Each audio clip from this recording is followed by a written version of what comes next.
कोटि कोटि नमन प्रणाम करते हुए गुरु पूर्णिमा के इस महापावन पुनीत पर्व पर देश के कोने कोने से पधारे हुए सभी सत्संगी धर्म प्रेमी भाई बहनों को सादर जय गुरुदेव। प्रेमी भाई बहनों, जिस संसार में हम आप रहते हैं उस संसार का मालिक काल है, जिसने सारे जगत के जीवों को फंसा रखा है। दुनिया यही समझती है कि हमारा मालिक काल है, दयाल की किसी को खबर नहीं। जो दुनिया को खाता है दुनिया उसी की पूजा करती है। हालांकि संतों महात्माओं ने काल और दयाल के भेद को प्रकट किया है, लेकिन बहुत से जीव ऐसे भी हैं जिन्हें काल दयाल के भेद का कोई अता पता तक नहीं मालूम। महात्मा प्रेम से जीवों को समझाते हैं कि भाई जो साधन थे पिछले युग के सो कलयुग में किए प्रमाण। जो पुराने समय की साधना थी यानी सतयुग त्रेता द्वापर के समय की साधना, वे अब कलयुग में मुनासिब नहीं हो सकती, क्योंकि समय बदलता रहता है तो कानून भी बदलते रहते हैं। यहाँ तो युग के युग बीत चुके। अगर हम ये सोच लें कि हम अन्य युगों की साधना यानी सतयुग त्रेता द्वापर के समय की साधना इस कलयुग में कर लेंगे तो यह कभी संभव नहीं हो सकता। प्रेमी भाई बहनों, सतयुग में मनुष्य की उम्र 1,00,000 वर्ष की हुआ करती थी। 10-10 हजार हाथियों का बल एक एक मनुष्य में हुआ करता था। त्रेता में घट करके 10वां हिस्सा 10,000 साल की आयु हो गई। द्वापर में घट करके 10वां हिस्सा 1000 वर्ष की आयु हो गई। कलयुग में घट करके 10वां हिस्सा यानी 100 साल की आयु हो गई। अब ऐसे प्रदूषण भरे वातावरण में 100 साल भी कोई कोई भोग पाता है, वरना कोई 40 साल में चला जाता, कोई 50 साल में चला जाता, कोई 60 साल में चला जाता। कहाँ सतयुग में 1,00,000 वर्ष की उम्र ही को कम करो, कहाँ कलयुग में 100 साल की उम्र। 100 साल में भी 20 साल खेलने और खाने में गुजर जाते, बाकी बचे 40 साल। इसमें शादी ब्याह भी करना है, बाल बच्चे भी करने हैं, नौकरी पेशा भी करना है। फिर मनुष्य के पास समय कहाँ है? न समय है न सामर्थ्य है। इसीलिए प्रेमी भाई बहनों, अन्य युगों की साधना इस कलयुग में मुनासिब नहीं हो सकती। महात्मा प्रेम से जीवों को समझाते हैं कि भाई मूर्ख प्राणी मन शैलानी, सो अटके जल और पाषाण, बुद्धिमान अभिमानी सोनर, विद्या नार के हुए गुलाम। इस संसार में 3 तरह के मनुष्य होते हैं। एक अज्ञानी होता है, दूसरा बुद्धिमान होता है, तीसरे बीच के जीव होते हैं जो ना ज्यादा ज्ञानी होते और ना ही ज्यादा बुद्धिमान होते। जो अज्ञानी लोग होते हैं वे क्या करते, रुपया पैसा कमाया, चल दिए तीर्थों की यात्रा पर, कभी गंगा में डुबकी लगाई, कभी जमुना में डुबकी लगाई, मन में यह सोच लिया कि हमने अपने सारे मैले पाप कर्म उतार दिए। ठीक उसी प्रकार से जो बुद्धिमान लोग होते हैं, अपने आप को आलिम फाजिम विद्वान गुणी और ज्ञानी समझते हैं, उनकी हालत ऐसी है कि जो विद्या में पढ़े, सारी जिंदगी विद्या पढ़ते पढ़ाते गुजार दी। हालांकि विद्या बुद्धि का विषय है और इस परमार्थी राह में बुद्धि की कोई आवश्यकता नहीं होती। मनुष्य ने अपना पूरा जीवन विद्या पढ़ते पढ़ाते गुजार दिया, हासिल कुछ ना हुआ, उल्टा अहंकार और आ गया कि हम बड़े बुद्धिमान हो गए, हम ज्ञानी और ध्यानी बन गए, किया कराया सब गया। जब आया अहंकार, आप दुनिया में नजर घुमा कर देखिए, सब जगह पानी ही पानी है, पत्थर ही पत्थर है। न किसी को सच्चा महात्मा मिला, न किसी को सच्चा सत्संग मिला। अगर कोई कथा भी करता है, उससे जाकर परमार्थ की बात पूछो, उसे कुछ भी मालूम नहीं। विद्या पढ़कर लेक्चरार बन गए, कोई कौम का ठेकेदार बन गया, कोई मजहब का ठेकेदार बन गया।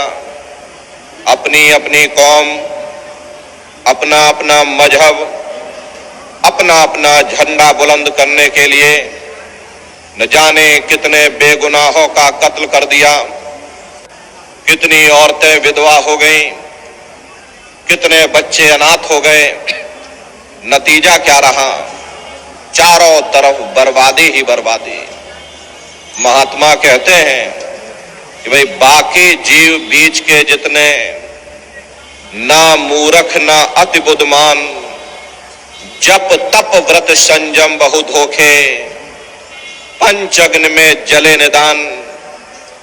बाकी जो बीच के जीव हैं, जो ना ज्यादा ज्ञानी है ना ही ज्यादा बुद्धिमान है, उनकी हालत ऐसी है कि अगर अज्ञानियों का जोर पड़ गया तो अज्ञानियों की तरफ लुढ़क गए, बुद्धिमानों का जोर पड़ गया, बुद्धिमानों की तरफ लुढ़क गए। बिन पैदे लोटे की तरह लुढ़कते लुढ़कते उन्होंने अपना पूरा समय बर्बाद कर दिया। प्रेमी भाई बहनों, इसी तरह से लोग व्रत या उपवास करते हैं।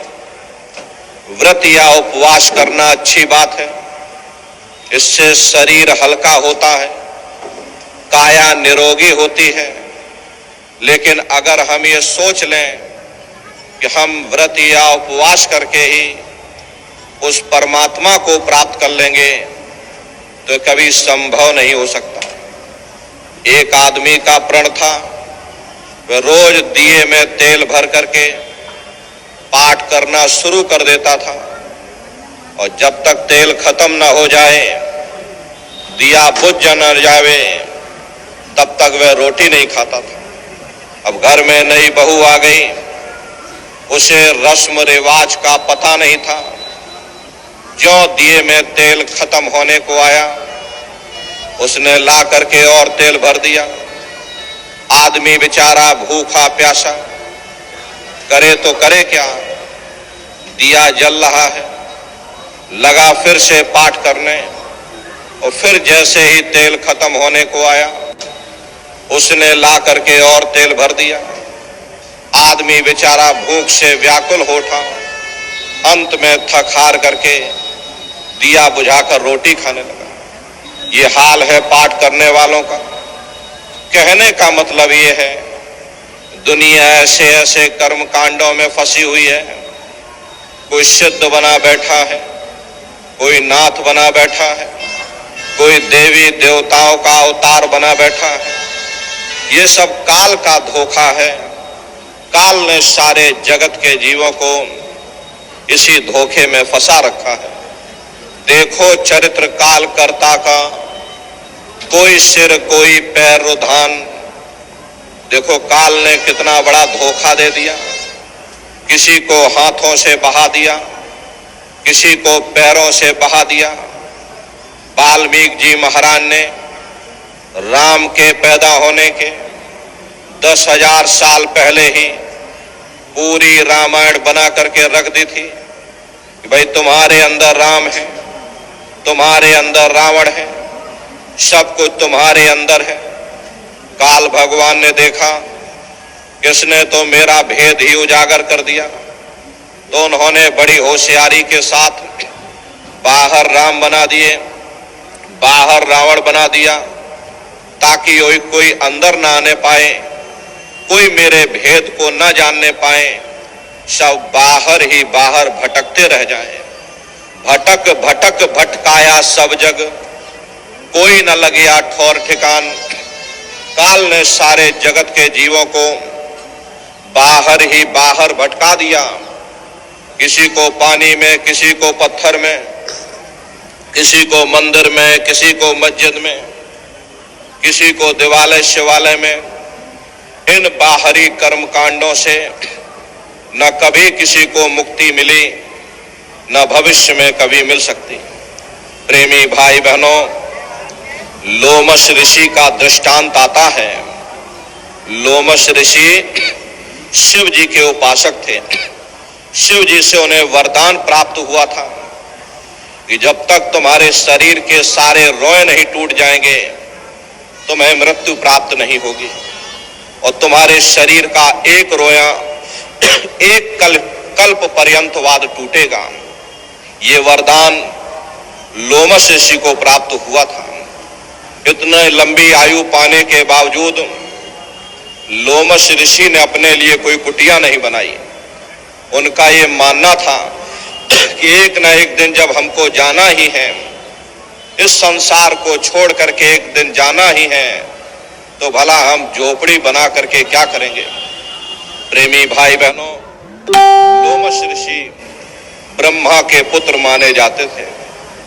लोमश ऋषि अपने पिता यानी कि ब्रह्मा से पूछते हैं कि पितु से पूछ मुक्त की बाता, और गंगा का फल कहो विधाता।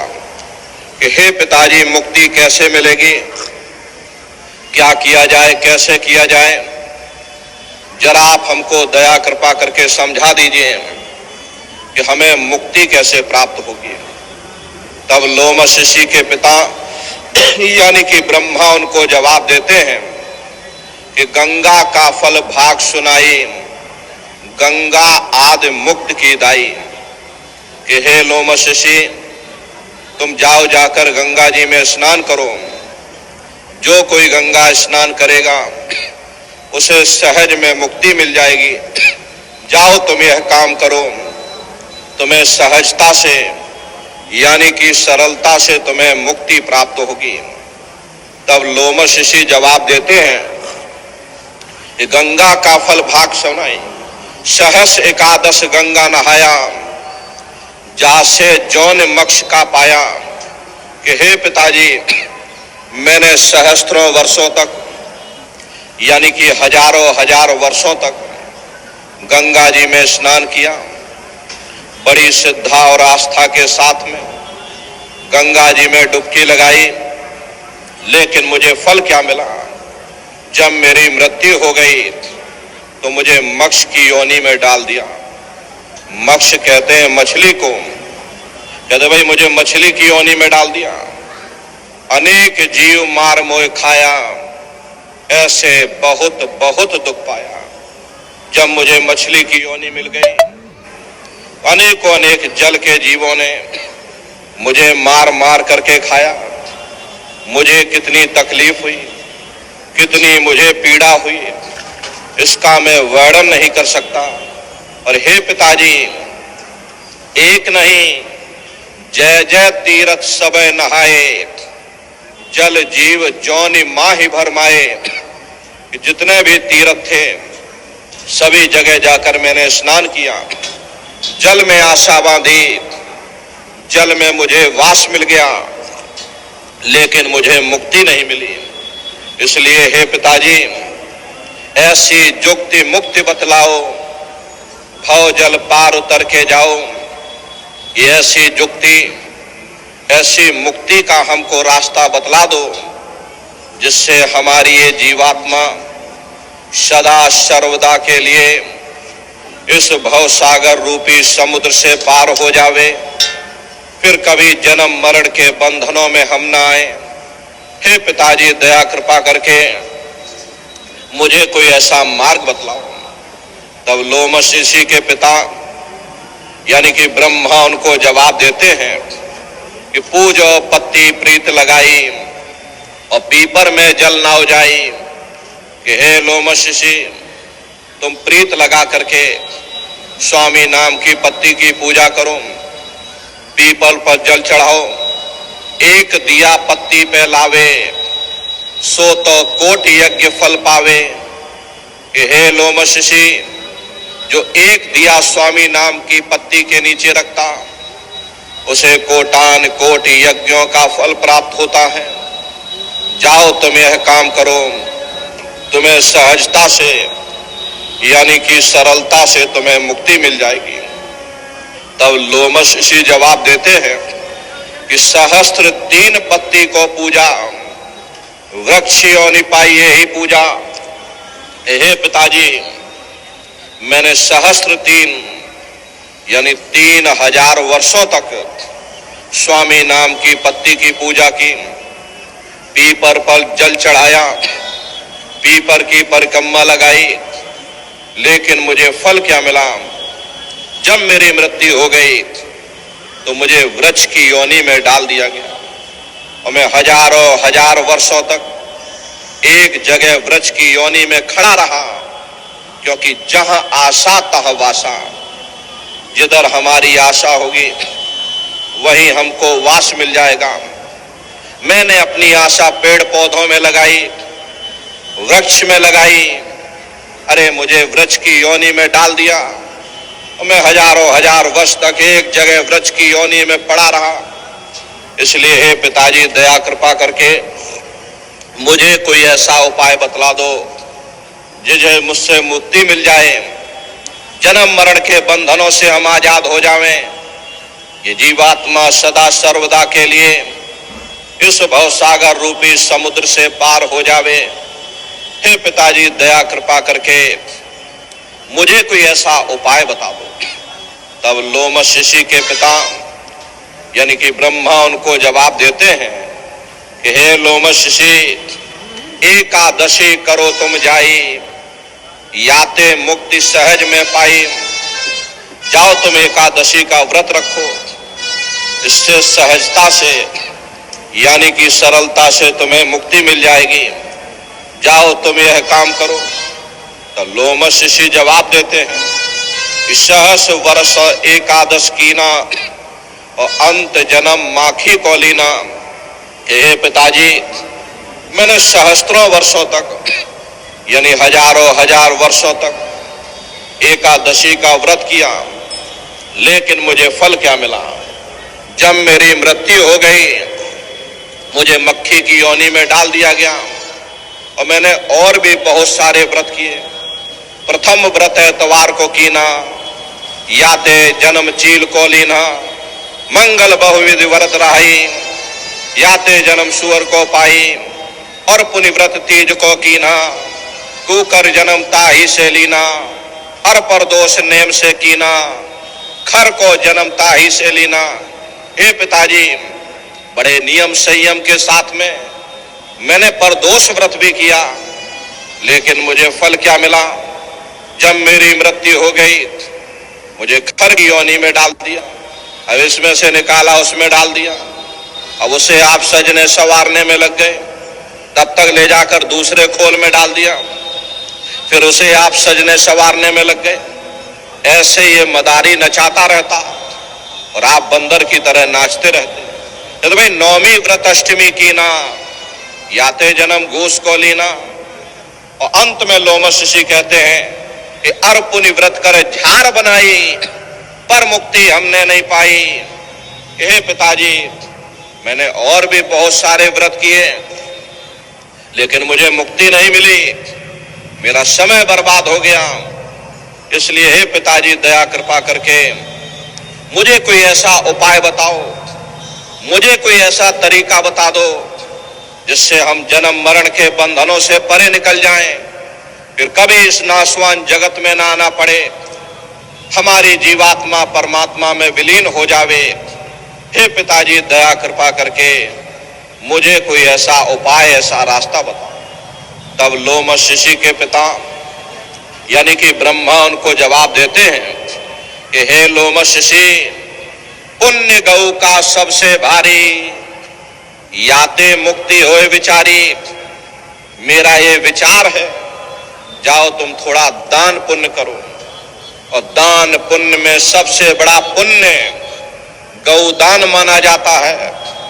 जाओ तुम गौदान करो जाकर के, तुम्हें सहजता से, सरलता से तुम्हें मुक्ति प्राप्त हो जाएगी।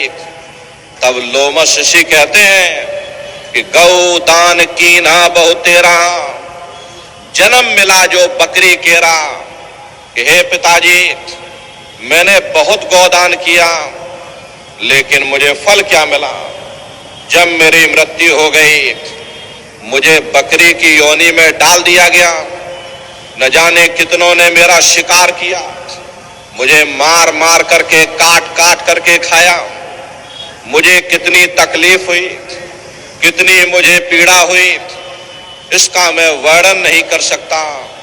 हे पिताजी, जो तुम कही सभी हम कीन्हा, और मुक्ति न पायो रहो अधीना।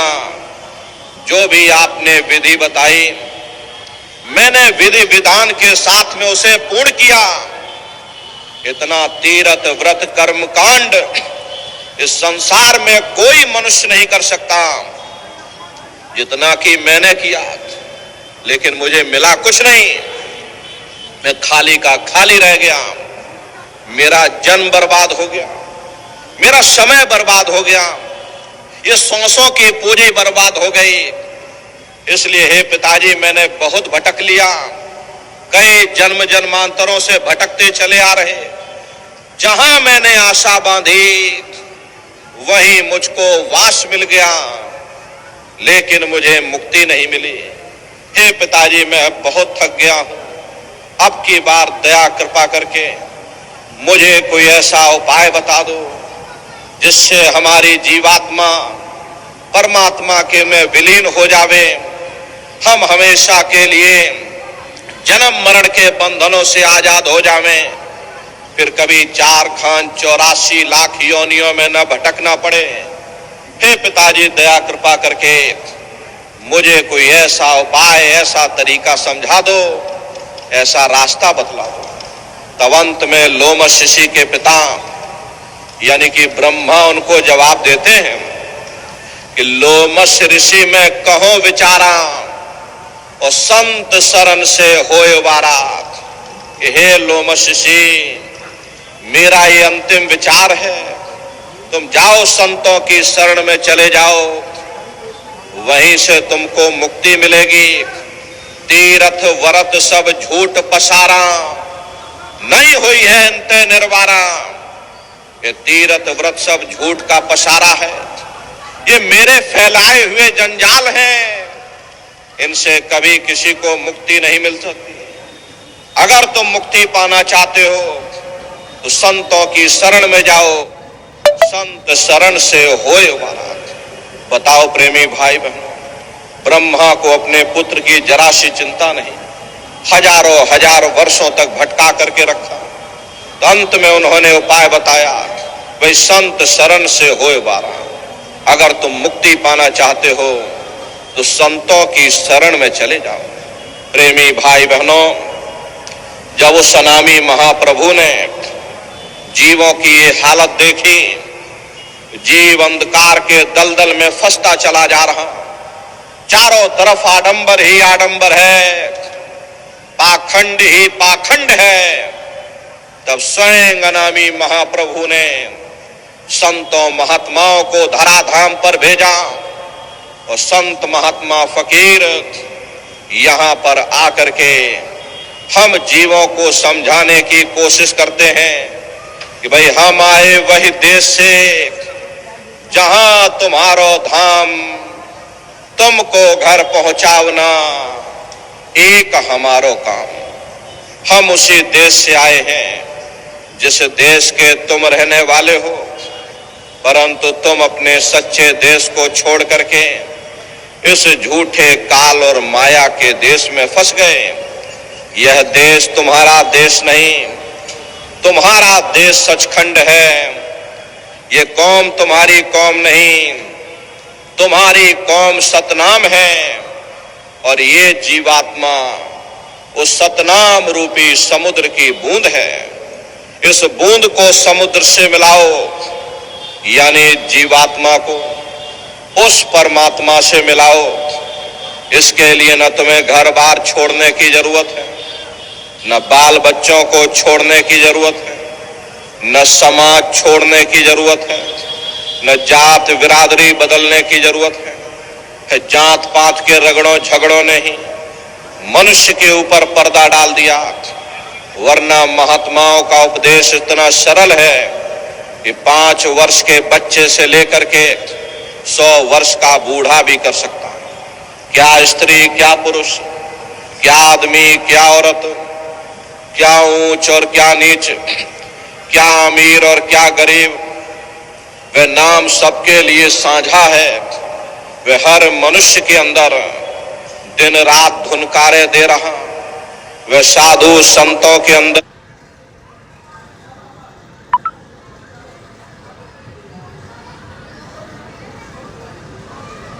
धुनकारे दे रहा। वह साधु संतों के अंदर भी गूंजता है, तो वह चोरों ठगों के अंदर भी गूंजता है। वह ब्राह्मणों के अंदर भी गूंजता है, तो वह शूद्रों के अंदर भी गूंजता है। यहाँ किसी कौम का सवाल नहीं, यहाँ किसी मजहब का सवाल नहीं, यहाँ किसी जात और बिरादरी का सवाल नहीं। ये जात पात के रगड़े और झगड़े ये हमारे अपने नहीं हैं, ये सिर्फ हमारे मन की ख्वाहिश है। आप अपनी बुद्धि से विचार करिए। जब गुरु नानक साहब नहीं आए थे तब कोई सिख नहीं था। जब मोहम्मद साहब नहीं आए थे तब कोई मुसलमान नहीं था। जब ईसा मसीह साहब नहीं आए थे तब कोई ईसाई नहीं था। और पीछे लौटते चले जाओ तो केवल मनुष्य ही मनुष्य रह जाते हैं। ये रगड़े झगड़े किसने पैदा किए? ये हमने आपने पैदा किए। अरे कोई भी महात्मा यहाँ पर आकर के न कोई कौम बनाने आता है, न कोई यहाँ मजहब चलाने आते हैं, न कोई यहाँ जात बिरादरी को बदलने आते हैं। प्रेमी भाई बहनों, ये जितने हमारे मजहब हैं, चाहे हिंदू धर्म हो, चाहे मुसलमान धर्म हो, चाहे सिख धर्म हो, चाहे ईसाई धर्म हो, जितने भी हमारे मजहब हैं, इनके जितने रीति रिवाज